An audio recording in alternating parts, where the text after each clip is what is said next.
intended to be a celebration, but probably it turned out to a platform that portrayed the kind of disunity, the kind of insecurities there. Many people just shouting themselves hoarse, trying to secure their sports within that. Do you think that this is the end of ODM as we knew it, the biggest party that has challenged governments for over 2 decades now?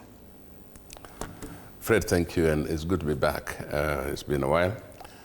It's actually interesting that our expectations of what we call a celebration should turn out to be almost a shouting match for ODM. And I squarely put that blame on the people who organize the celebrations, because you can organize events to reflect what they're meant to be, you see. So if they were meant to be celebrations, it should have been just contained them in the celebration. But when you turn the event into a rally, then you expect that to happen, and that's what happened. So in a rally, then you're really not controlling what people say. And you get people time to now speak what their minds, what was in their minds, and just riding on what has been said here. It's really true that people are still in a mood not for celebration. And some of the expressions right now are really coming out of a point of mourning. I mean, people are still mourning Raila Odinga. And, you know, to imagine that we are already inheriting him, you find that people are wondering what has happened so quickly, that we're moving so quickly. So I believe that some of the things come, it's a state of a bit of instability, if you ask me, in the party. So, and so when you hear what people are saying, I think they should have relaxed a bit, waited a little bit, you know, for them to say whether the date is right or not, we're going to go for it. That also was a contribution. I mean, the celebration at 20 doesn't have to be exactly on a date, because nobody anticipated that we would have this celebration in the midst of a loss, a mourning, the party leader. But after that, I also say that we must realize that in this situation,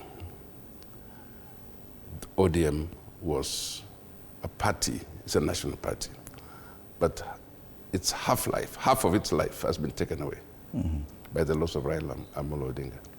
It's literally half of the life of the party. So you can't expect that party to be what used to be. And and for anyone to pretend that it's actually still there as a whole is to be in denial. It's to be in denial. ODM people should realize that once we lost Raila Odinga, that part of the party, which is basically, in my view, 50% of the party, is gone.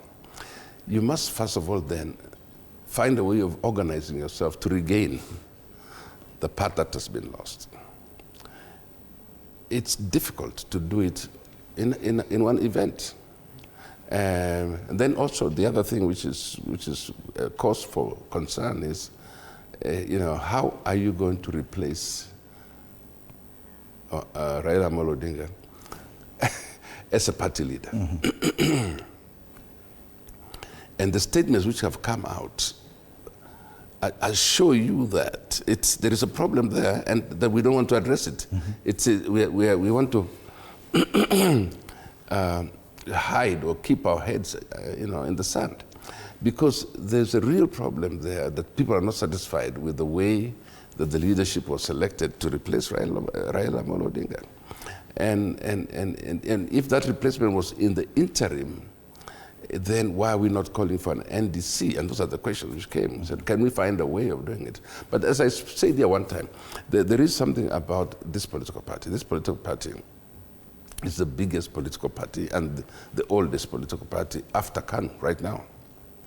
That is in Parliament. And it's been organized around a certain principle, and the person who manned everything was basically Raila Odinga. So as they go, and I can see that the emotions are still a mixture of you know, celebrations with mourning. Now then comes where are we going is the question. And that's the biggest question which has been answered.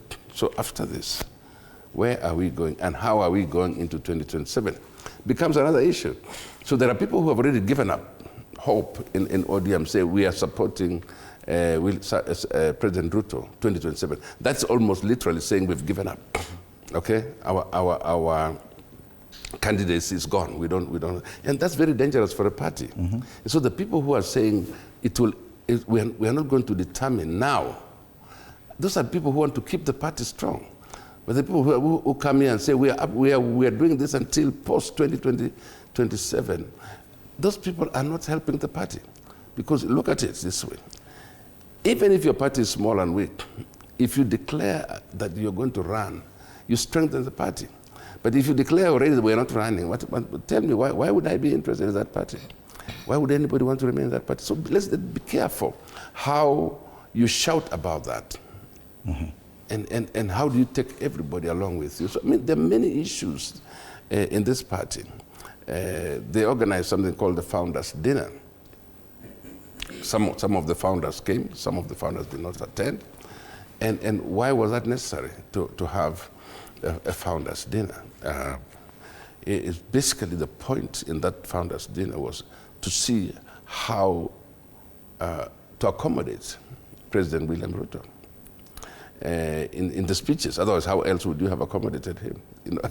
You had to have him to come and address, in a way, have a chance to campaign for his future in that particular state. Now, my question is whether it was the right time, was it presented nicely? All those kind of things have to be questions for the future. Yeah. Mm-hmm. So yeah, I really think ODM is in a crisis. They can't see it now.